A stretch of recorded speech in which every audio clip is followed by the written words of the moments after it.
After the FBI cranked up the pressure with their relentless third-degree tactics, Tyler Robinson broke down in tears, spilling a confession so explosive it left seasoned investigators stunned. Yes, folks, Tyler's jaw-dropping revelation has set the stage for justice to come crashing down for Charlie Kirk. What dark secrets did this 22-year-old Utah student unleash about the fateful day he targeted the conservative icon? And will Charlie Kirk finally get the justice that's burning in the hearts of millions? To uncover the full story, you've got to stick with this video until the very end. And if you're as fired up as we are for truth and accountability, smash that like button and drop "We want justice for Charlie" in the comments. This isn't just a crime, it's a heart-pounding saga that rips open the raw divides tearing America apart. Ideology, rage, betrayal, and a nation on edge. The tragedy that unfolded in Orem, Utah, didn't just shake a small college town, it sent shockwaves across the country, leaving everyone who heard about Charlie Kirk's fate absolutely floored. At just 31, this fiery leader of Turning Point USA was a force, inspiring millions with his bold, unapologetic vision. But now, tragically, he's gone. First, I'm going to take you back to how this all started, so even if you're new to this roller coaster, you'll get the full picture of Charlie Kirk and Tyler Robinson's clash. How did this nightmare unfold? How did a local case rocket to the FBI's radar? And then, we'll dive deep into Tyler Robinson, the quiet kid turned prime suspect, and the bombshell truths he confessed under pressure. Buckle up because this story is wild.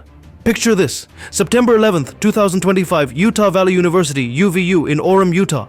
A massive crowd of 3,000 packs a tent, buzzing with excitement to hear Charlie Kirk, the 31-year-old mastermind behind Turning Point USA. His $79 million conservative empire was shaking up campuses nationwide, rallying Gen Z with his no-holds-barred takes on race, culture, and politics. A close ally of President Donald Trump, Kirk was a lightning rod, loved by supporters, loathed by critics. That day, he's mid-Q&A, tackling a heated question about transgender mass shooters, when bam, a single shot rips through the air from a distant rooftop. The bullet hits Kirk square in the neck. He collapses, chaos explodes, screams echo, students scatter, and raw graphic videos flood social media, capturing the horrifying moment in real time. Federal agents swarmed the scene in just 16 minutes, but it's too late.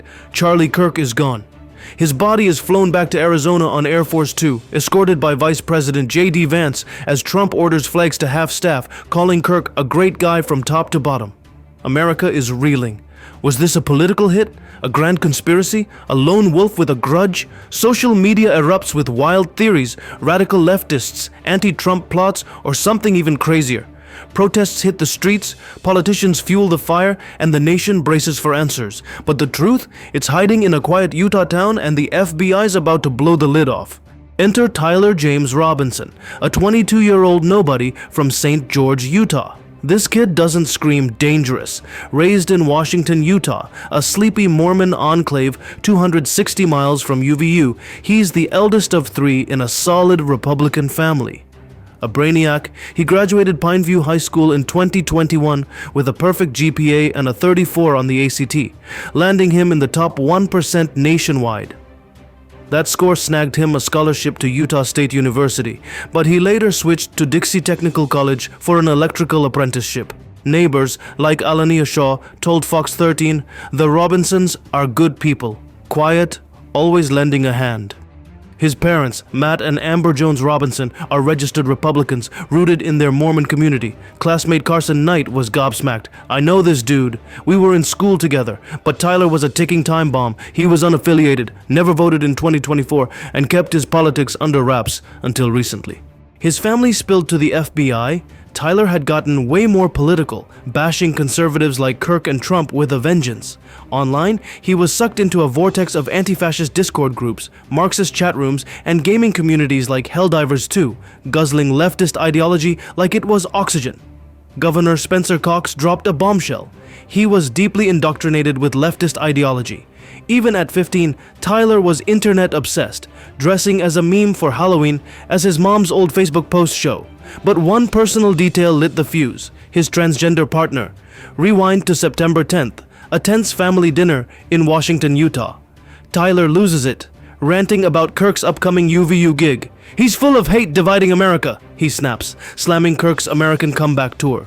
His Republican family, parents Matt and Amber, tries to calm him, but Tyler's on fire.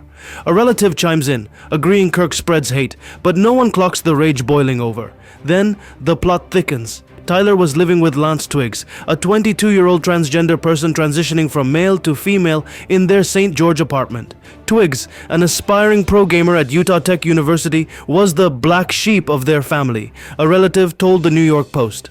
Kirk's UVU question, asked by attendee Hunter Kozak, "How many transgender Americans have been mass shooters in the last 10 years?" was a direct hit to Tyler's core. Kirk's track record of calling transgender issues a societal threat was like pouring gasoline on Tyler's fury, especially with his partner's identity in the mix. X-users lit up. Kirk's trans comments pushed Tyler over the edge. On Discord, under the handle Tyler, he messaged his roommate about grabbing a rifle and hiding it in a towel. Exactly how the Mauser .30-06 was found in the woods near UVU, but how did the FBI catch him so fast? September 12, 2025, the FBI comes in hot. Agents storm Tyler's Fossil Hills Townhomes apartment in St. George and his family's home in Washington, Utah, 260 miles from the crime scene. Fox 13 cameras catch the chaos. Yellow police tape, unmarked SUVs, and a tow truck hauling away Tyler's dark gray Dodge Challenger, the muscle car he drove to UVU at 8:29 a.m. on September 11th. Neighbors are floored. "This is a quiet place. We're in shock," Alania Shaw told reporters. Under the FBI's brutal third-degree grilling, Tyler crumbles.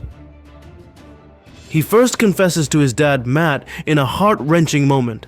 "I'd rather die than turn myself in." His father, torn between love and fear of scandal in their tight-knit Mormon community, calls a family friend, a youth pastor, and court security officer, who convinces Tyler to surrender and alerts U.S. Marshals. Tyler's confession is a gut punch. "I did it because Kirk was poisoning America. His words hurt people like my partner." He admits to scouting the rooftop on September 10th, buying the Mauser rifle, and firing the fatal shot, fueled by Kirk's rhetoric and its personal toll. The rifle's engravings, "Bella Ciao," "Hey fascists, catch," and even a meme like, "If you read this, you're gay Lamao," were Tyler's twisted taunt to Kirk's worldview. Lance Twiggs hands over damning texts to the FBI, fully cooperating and blowing the case wide open. By 10 p.m. on September 12th, Tyler's nabbed, still rocking his black long sleeve and Converse sneakers, facing charges of aggravated murder, felony firearm discharge, and obstruction of justice, with no bail. FBI Director Kash Patel calls it a historic takedown, powered by 11,000. The FBI's case is locked tight. Surveillance shows Tyler rolling into UVU at 8:29 a.m., scoping out the rooftop and pulling the trigger at noon. His roommate's Discord logs confirm the rifle plan down to the towel wrap. Twiggs' texts reveal Tyler's obsession with Kirk's anti-trans stance, tying it to his partner's struggles. No priors, no military links, just a kid radicalized online and driven by a personal vendetta. Governor Cox is adamant. Tyler acted alone. No conspiracy. But X is a wildfire of theories. Did Twiggs play a role? Was family pressure the final push? One post nails it. Kirk's trans comments were the spark. The FBI is diving deep into Tyler's Discord and TikTok trails, convinced online echo chambers turned his anger into action. A third-degree felony charge, 0 to 5 years, is on the table, but federal charges could bring life in prison or even the death penalty. Ironic, since Kirk once championed it. UVU's shuttered until Monday, with a memorial for Kirk in the works. Social media is a full-on war zone. Some scream leftist terrorism, while others point the finger at Kirk's divisive words. Bogus claims, Tyler in socialist gear, or secretly a Trump fan, have been shot down. Kirk's widow, Erica, took the mic vowing, "Charlie's fight will live on." Trump roared on Fox and Friends, "So we got him." Cox begged for peace. "We need an off-ramp from this hate." Misinformation's running wild. Some even claim Kirk's body was tampered with, but the post-mortem confirms just the neck wound. This case is a brutal reminder of America's scars. Over 300 violent acts since 2021, and counting.